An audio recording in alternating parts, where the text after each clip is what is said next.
Breaking the cycle of generational poverty and money trauma is not easy, but it is possible. Think of this process as mindset reprogramming.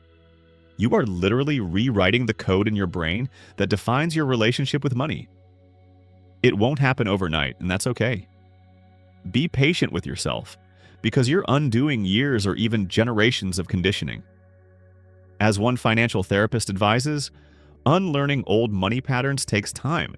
Recognize from the outset that this process takes time, and don't be hard on yourself for mistakes along the way. Give yourself permission to learn and grow without guilt. Here are steps to start reprogramming your money mindset and breaking free from the poverty programming. Face your money story. Start by writing down the money beliefs you grew up with. Get a journal and honestly answer questions like, what did I hear about money as a child? How did my family handle money? Which of those habits or attitudes might be influencing me today? This awareness is crucial. You can't change what you haven't identified. When you see these beliefs on paper, you might realize, for example, that you believe, I'll never have enough, or I'm just bad with money. Simply naming these inherited beliefs begins to loosen their power. They go from unquestioned truths to just stories. Stories that can be challenged and changed. Forgive yourself and your past. It's easy to feel ashamed when you notice unhealthy money habits in yourself. You might think, ugh, why am I like this? Or beat yourself up for past financial mistakes. Stop. Show yourself compassion. Those old habits formed for a reason, often as a way to cope with a tough reality. Recognize that your trauma isn't your fault, but your healing is your responsibility. Instead of blaming your parents or your younger self, acknowledge that everyone in your money story did the best they could with what they knew.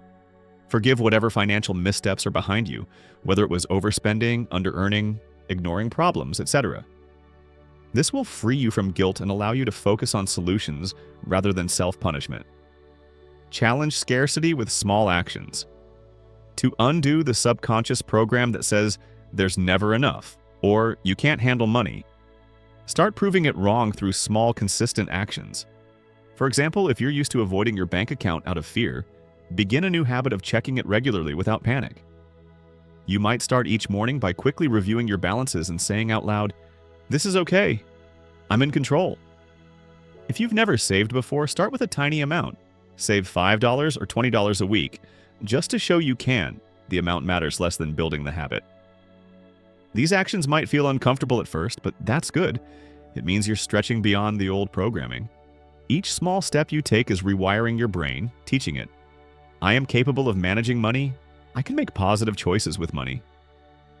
Over time, these little wins build up your confidence and signal to your subconscious that it's safe to think bigger. Educate yourself and open up. One reason money was so scary for many of us is that it was shrouded in secrecy and confusion. Break the cycle by learning and talking about money openly. Knowledge is power. Read personal finance books, listen to podcasts, take a basic course on budgeting or investing. Anything that makes the topic of money feel more accessible and less mysterious. Also, start having honest conversations about money with people you trust. This could be a friend, a partner, or a mentor. You might say, hey, I realized I have some bad money habits, and I'm working to change. Can I share with you and maybe hear how you handle things? Talking about money openly diffuses the taboo. It also helps you realize you're not alone. Many people have money struggles, and there's nothing shameful about it. If your money trauma runs deep, consider speaking with a financial therapist or counselor who understands trauma-informed money coaching. There's no weakness in seeking help.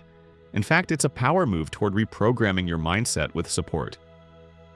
Replace negative beliefs with empowering beliefs. Now we tackle the core of the programming. For every harmful belief you identified earlier, actively craft a new belief to supersede it.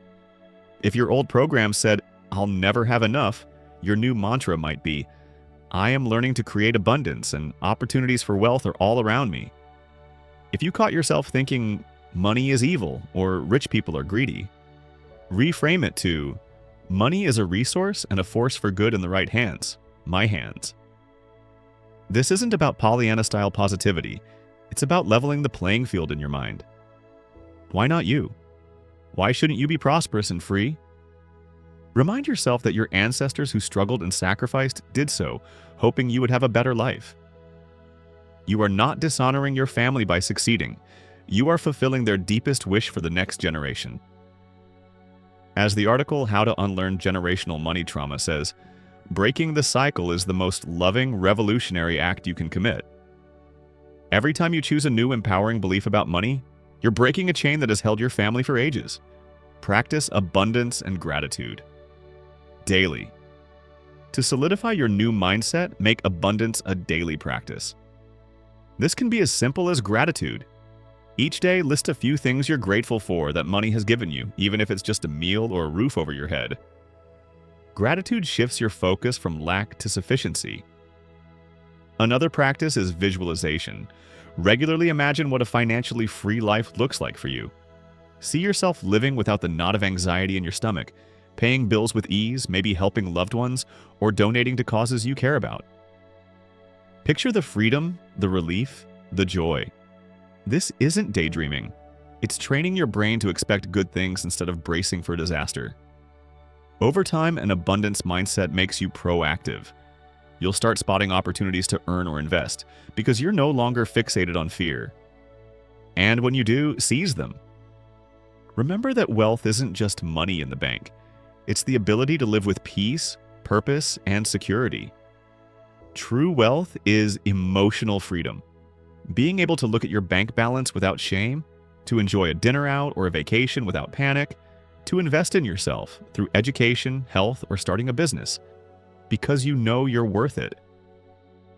From poverty programming to prosperity, the transformation.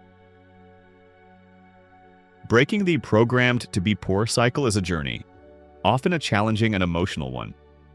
There will be moments when you slip into old habits, when an unexpected bill triggers that familiar panic, or when you feel guilty for doing things differently than your family did.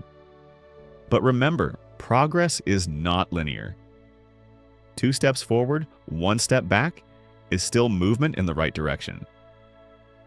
Every little change, every time you catch a negative thought and replace it, every time you make a healthy financial choice, is proof that the program is losing its grip on you. You might be wondering, what does life look like on the other side of this transformation? It's not about suddenly becoming a millionaire overnight. It's about reclaiming control and peace.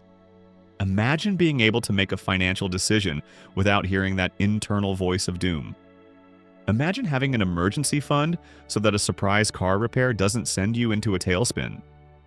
Picture yourself negotiating a higher salary or pricing your services confidently because you finally believe you deserve it. This is what breaking the cycle feels like. It feels like empowerment, like lifting your head up after years of looking down. It feels like freedom. And perhaps most beautifully, when you reprogram your mindset, you aren't just healing yourself, you're healing generations, past and future.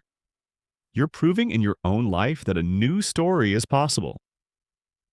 The wisdom and healthy habits you gain now are things you can teach your children or others in your community, so they won't have to struggle the same way. You're essentially becoming the cycle breaker of your lineage. As one article put it, your trauma isn't your fault, but your healing is your responsibility. You have the power to rewrite the script so the next generation doesn't inherit your fear, only your wisdom. When you choose to break free, you honor the sacrifices of those who came before you by not letting them be in vain. You take the torch they passed you and carry it further, lighting the way for those who follow. Reclaim your power and rewrite your money story. You were programmed to be poor, but you don't have to stay that way. The software in your mind can be updated. The fact that you're here willing to face these uncomfortable truths and work on them already sets you apart. It means the program is cracking. Keep going. Confront your money fears one by one. Replace them with knowledge, action, and self-belief. Surround yourself, physically or virtually, with people who have healthy money mindsets. Their attitudes will reinforce the new beliefs you're adopting. Remember to be patient and celebrate small wins. Maybe you paid off a credit card, or maybe you simply had a calm conversation about money with your partner for the first time. These are huge victories on the road to freedom. As you continue this journey, never forget that you deserve financial security and peace of mind. Poverty mindsets will tell you that you're destined to struggle. Reject that lie. You are reprogramming those old tapes that said, not for you. Why not for you? There's no cosmic rule saying others can prosper and you can't. The barriers you thought were real are largely mental, and you are tearing them down, one courageous step at a time. Breaking the cycle of generational poverty is emotional, eye-opening, and deeply personal. It might even be the hardest thing you ever do. But on the other side is a life where money is no longer a constant terror or source of pain, but a tool you wield confidently. On the other side is freedom. Not just freedom from debt or paycheck-to-paycheck living, but freedom from fear. And that freedom will ripple out to every corner of your life and to those around you. So take a deep breath and tell yourself, I'm not stuck. I'm not broken. And I was not born to be poor. The programming can be changed. You hold the pen now and you can write a new ending to your money story, starting today. You were programmed to be poor. Now you're reprogramming yourself to be free. Your future self and future generations are already thanking you.